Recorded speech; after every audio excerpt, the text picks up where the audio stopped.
Welcome to the CFO Show. I'm your host, Melissa Howatson. And I'm Tom Seegmiller, VP of FP&A at Vena Solutions. As we trend closer to year-end, folks listening are probably starting to get ready for their year-end close process. During our episode today, we're going to talk a little bit about the pitfalls of year-end close, what works, what doesn't, and ultimately dive deeper with our guest. But before we do so, maybe I'll turn to you, Melissa, and ask, what does a year-end close look like for you? Well, it's a process that starts early, Tom. I'd say we normally start in Q3, where we pull out the checklist, we pull out whatever we've learned or documented last year to make sure that we've covered, update it, and really create a really good project plan. I think that upfront project plan is really critical. We also lay out those schedules to figure out what are the deadlines, what are some of the key conflict areas that we're going to have. The earlier we can identify those, the better. I think also understanding vacation time, it tends to be a busy time where people are also wanting to take time off, and that can really create a squeeze. So laying out those expectations relative to the capacity that you've got. And I think as much as possible, getting work done earlier. We tend to think, oh, that's year end, so we save too much of the work for the year-end process, when in fact, anything and everything that can be done early should. Think about your accruals and your cleanup, your prepaid cleanups, basically going through all the balance sheet accounts to see if there's anything there that could be worked on or actioned early, asking for statements of account early from your vendors. So lots of preparation work that if you can just get it done and out of the way so that it's not also something you're dealing with at year-end, I think is really critical. And what about you, Tom? What does that process look like from your end? Sure, it's a really unique process to sort of be a part of from an FP&A perspective. You're maybe not directly contributing every day to it, but it is a partnership. It's a partnership with a controllership and accounting team to make sure we're providing timely feedback on what we're seeing within the business. When I think about the information loop, it's very much a circle. We cut our plans or our forecasts. The business goes and executes on those timeframes, and then we go about closing. And so there's lots of information that we can be feeding into our teams and partnering up with them on. It's also the kicking off point, or at least the completion of the planning process. The sooner that we can ultimately close the monthly results, the year-end results, the quicker we can get a feedback loop back into the business and ultimately plan for future periods. And so while FP&A isn't always deemed to be part of the year-end or financial close, we very much have an interesting or important role to play with it.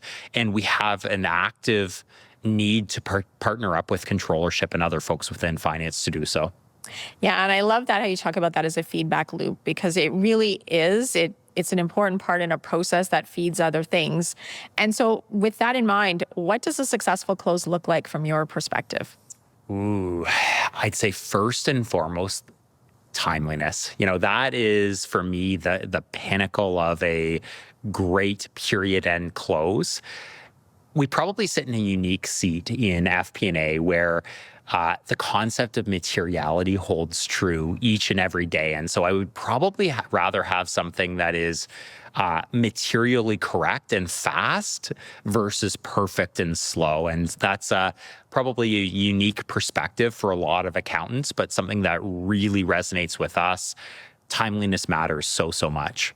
It's interesting because there's often this friction that the team closing, you start looking for perfection because you don't want to end up with any audit adjustments or a summary of differences. So you're trying to avoid that. But at the same time, timeliness matters.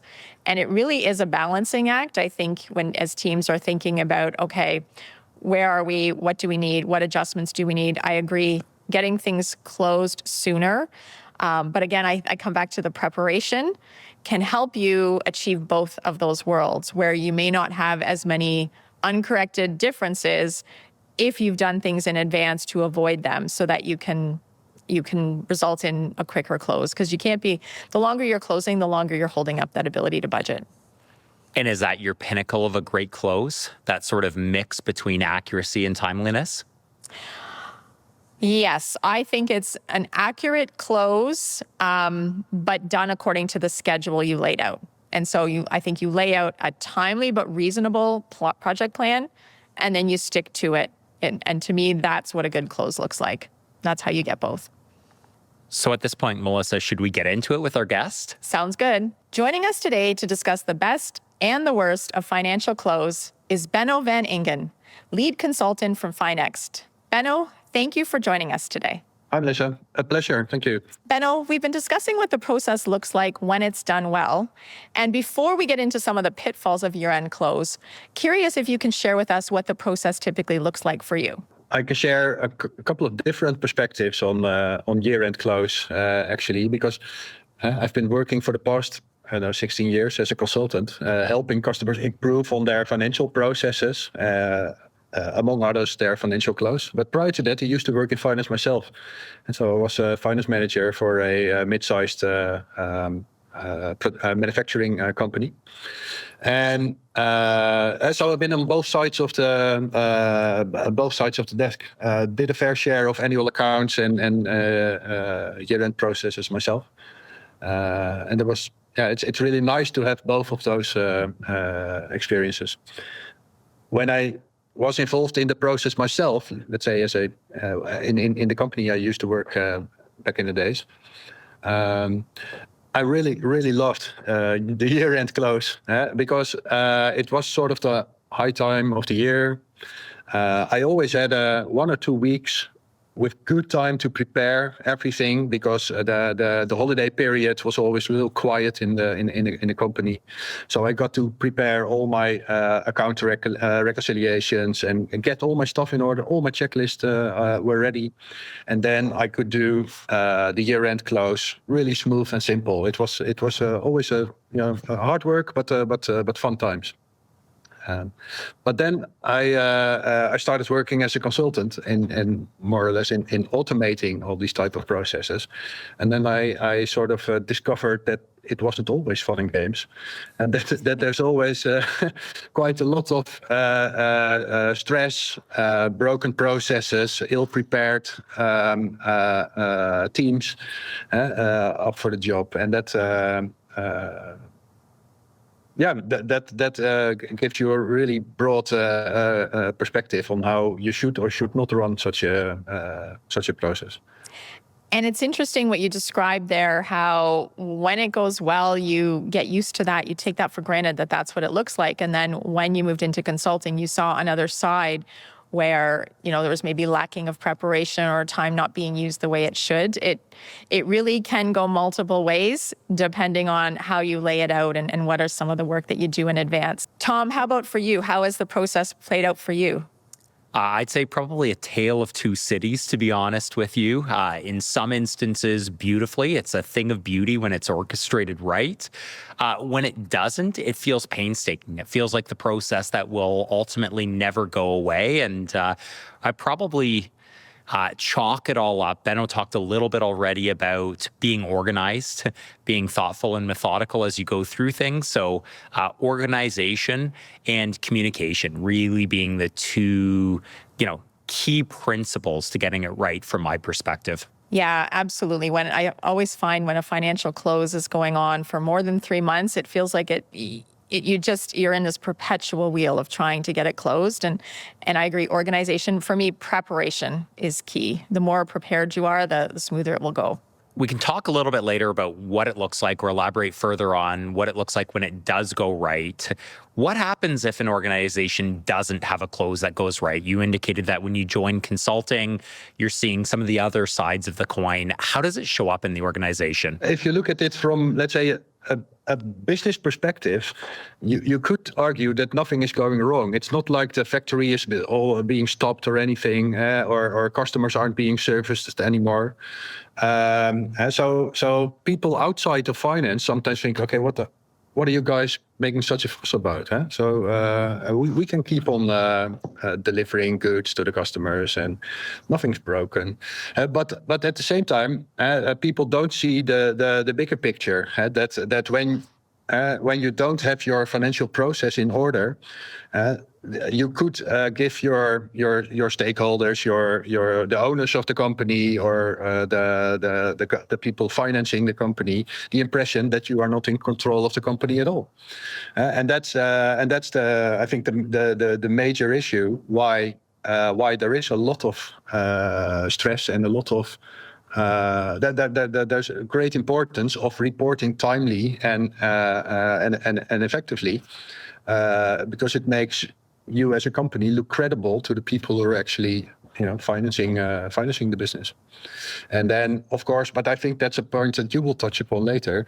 It's also that your actuals, the actual data, you're reporting over the past periods, is the starting point of your planning and your forecasting. So if you don't, as long as you don't close your books properly, you cannot make a sensible forecast or a sensible prediction of the time that lays ahead. As you talk about it not impacting operations of the business, I sort of find myself reflecting on one time in my career that I was doing audit, and we had this company that was reliant on financing. And clearly, if you have a going concern issue within an organization, they can't continue to lend to you. It's a breach of covenant. And this particular organization was delaying or reshaping their financial close for an additional year, because if you take a technical read on things, if you operate a year later, then theoretically a year into the future, there's no going concern issue. And so it's interesting as we think about the organization believing that our finance org or what we do doesn't actually have an impact on the rest of the organization, when in reality, this was perhaps the most important thing that was happening at the entire company at the time, and the rest of the organization was blissfully unaware of what was occurring within finance and the downstream effects on customers and ability to deliver. If that goes, everything else does ultimately in an instant. Yeah, I'm reminded of a time similarly, Tom, where it was a statutory audit. And so sometimes the statutory closes and audits don't get taken quite as seriously as maybe the parent company one. And yet we came to find out in a time where we were late on delivering the reports that was actually going to mean that we couldn't be quoting customer contracts or future customer business. And so it can become operational impacting when suddenly you can't quote new contracts, or that you get a blemish on your record, especially in some countries where these things are posted publicly, where people can see that it wasn't on time, to your point, Benno, about how that reflects on management. And so it's important not to take these things for granted, because they can quickly have real operational impact. So knowing that we're all trying to avoid a situation like that, maybe let's talk, Benno, what are some of the things that you've seen that can sometimes trip up teams in the 11th hour that can cause things to go less than ideally? Every issue or incident that you run into during a month-end close or a year-end close, it's quite likely that in hindsight you will always say, "Oh yeah, I could have known that," or "I should have known that." There's hardly ever really rise. The big issue is the time constraint that you have to deal with any issues or setbacks. So an event occurs, something. I remember I have a customer who had a major investment in another listed company, and the other listed company had to publish their results just a couple of days earlier than the reporting company did. They had to know what was the value of the investment in the books that were published a couple of days earlier, and had to process those adjustments in their own books. And that had a really significant material impact on the balance sheet and on the P&L of the reporting company. And so they had to wait for the data to be published. Then they had to request to that company where they had a small stake in details about that investment. They had to process that in their own books and make sure that in every, not only in the balance sheet and in the P&L, but in every disclosure and in every note of the annual report, then reflected that last minute change. And they only had like half a day to take care of that. And that's, an example of things that they happen last minute, and events can have an impact all across your annual accounts. And the biggest threat that you have is that you are not consistent. And you know it's coming, but you have to adjust 7 tables, 2 notes, and 3 words or figures in your narrative or in your disclosures, and you're at risk of forgetting 1 or 2. And that's I think the biggest issue. How do you know that you're complete, and how do you give yourself the time to check if your data is right? Those disclosures, often, even though you know they're coming, there's things you could have done in advance, they do seem to creep up and be that thing that people are scrambling, and it becomes risky in that time if that's the waters you find yourself in. Because you're right, one little thing and one little word change can impact a whole bunch of other things, and can result in late or errors, which you want to avoid at all costs, for sure. Benno, we're talking about time constraints, clearly a major challenge in the year-end close process. What can teams do ultimately to try to avoid some of those pitfalls, or ultimately overcome that time crunch that they're going to face in the process? One of the things I think can be really, really helpful is to make sure that everybody's prepared and knows what is expected of them in the process. And typically you see there's a Google sheet or an Excel sheet somewhere on Teams with the whole reporting calendar with all the activities that have to be done, and somebody, making updating the status of that. And that I think it exists in every company. What I found is a really effective way, and it sounds really simple, and it actually is, but effective way to deal with that is start working with like workflows. So rather than having like a passive list of activities that people have to check to see what is expected of them, bring it to them, and you can use there's dedicated software for that. But if you have a decent FP&A solution such as Venna, you can easily use its own workflow. It's there. I've used it at multiple customers to facilitate just checks and balances in the close process. Just give them a notification. Okay, we're 4 days before deadline. You have to do this and this and this activity now, and then we're 3 days before the deadline. You have to do this activity now, and just bring it to the people and make sure that you always have an up-to-date status of where you are in the process. Melissa and I were having a conversation this morning about the effectiveness of push versus pull. And so funny that you bring that up. Ultimately push it into the hands of the users, push it into the hands of the people that you need to take activity, versus waiting for them to go to this static spreadsheet, pick it up, and hope that they're going to do so in a timely basis. Great recommendation. Yeah, and we talk a lot about technology on the show and the impact that it has on our daily workflows. Now, maybe, Benno, can you share with us, are there any legacy systems or that you see or processes that you think hamper the close process? In a typical close process, it kind of depends on the company, but it's very well possible that there's a lot of systems involved in that closing process. You can have multiple subsidiaries running multiple GL or ERP systems, each having their own closing activities that have to be done every month.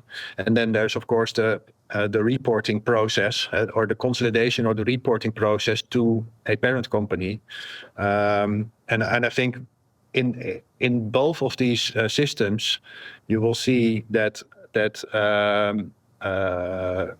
say legacy systems, all the systems do not have the capabilities to provide an instant insight on the status of those processes to the people who are running the process. The status trackers and again workflows and those type of things, and also the ability, I think, to see across multiple systems where everybody is in his closing process. That's a big shortcoming, I think, in a lot of older technologies. Melissa, is this something that every company should be thinking about? Rationalization of technology. How do you drive more folks onto foundational systems? Try to provide less opportunity for things to fall through the cracks, less visibility. Are there ways that every company should be thinking about this? Fewer systems, but getting things accurate on those systems definitely, I think, is important. Making sure that your data is reconciled between systems. Ideally, the less you have to reconcile, the better. But where there do become discrepancies, getting that stuff flushed out early is important, because those are things that can absolutely affect the quality of your close when you're trying to figure out what's the right information.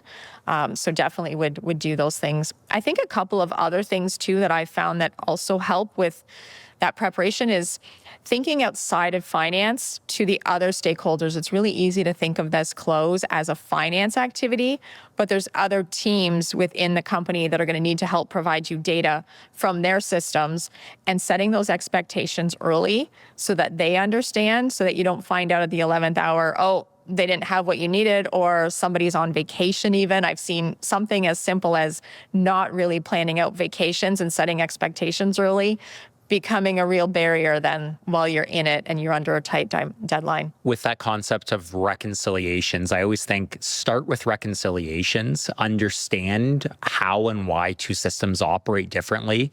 Is it different processes, different people? What are driving those differences? And then try to figure out, how do you get down to one source of the truth? And it really doesn't matter what that source of the truth is. You talk about needing information from other functions. That's okay, right? Not everything has to originate in the finance realm.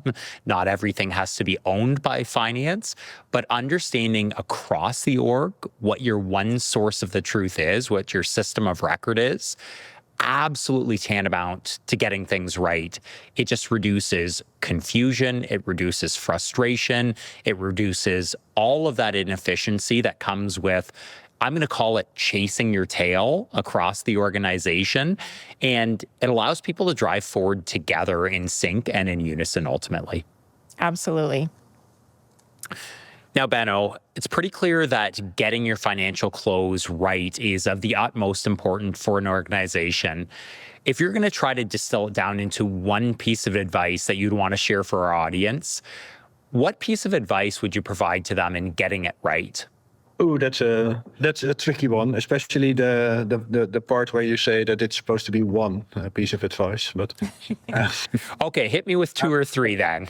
One of them is make sure you're prepared. You have the right people lined up in the process. Everybody knows what's expected of them, and we sort of touched upon that already. But preparation is half of the work, more than that probably. And also one I think is worth mentioning is celebrate your success. I think that I mean, if you work in finance and you think it's a horrible time of year, closing the books, then I don't understand that. Then you're probably in the wrong side of business. I think it can be a lot of fun as an accountant. Closing the books is, I mean, it's what you do, right? Come on, and I think it's something that if you close your books early, correctly, it's something to be proud of. So go out and celebrate with the team and make sure you're even better next year. The idea of celebrating is amazing, and funny that you kick off with getting the right people in place. Melissa and I chat an awful lot with a lot of different people on different topics, and everything always seems to come back to one thing: people, process, technology, very much in that order. But great to hear that you have a similar take on that same topic. Benno, thank you so much for joining us today. Now, whenever we have a guest on the show, we do have 2 rapid fire questions that we like to ask. So are you ready? Absolutely. What is the best piece of business or leadership advice that you've ever received? I think that would have to be about people as well. It was my first CFO in somewhere in the 90s. I suddenly found out he wasn't really all that good in financial accounting, in the accounting standards and all that. And I was sort of surprised, because I thought he was like, the master of all. And then he said, I have Peter to do that. The key thing about if you want to be a good financial, you have to understand what your qualities are and what you cannot do. And you have to assemble the right team to make sure that you get a high-performing finance team. And he was an excellent business controller. He he wasn't really fond of financial accounting. He hired someone to do that job, and that's something that stuck with me for ages. And focus on your own strong points, excel in that, be the best in what you're really good at and what you're passionate about, and make sure you organize in your team everything where other people are better than you. Absolutely good advice. Play to your strengths for sure. Now, what is something that you do in your personal life that helps you be your best self in your work life? What I always do in the weekends, and also I try to do some in summers at night too, is go out on anything with two wheels. I ride a motorcycle, a mountain bike, a road bike, or whatever, and what that does is that somehow. You talk about tech in this show, I heard, but so people who used to work with Windows 95 back in the days may recognize this. It's like defragmenting your hard disk. It's do you remember that screen that it's lining all these blocks together, and that's what happens if I'm sitting on my mountain bike for 2 hours. And so that's something I love doing. In the weekend, I like to ride alone. And then when I come back, I'm all cleaned up and good to go again. We all need a little defragmenting from time to time, don't we? I think so, yes. Yeah. Benno, thank you so much for joining us for the episode today. And thanks to Tom for being my co-host, joining me on this episode today. If you'd like any more information on today's topic, please visit the show notes. And don't forget to subscribe wherever you listen to or watch your podcast, because you don't want to miss an episode. For the CFO Show, I'm Melissa Howatson. Until next time.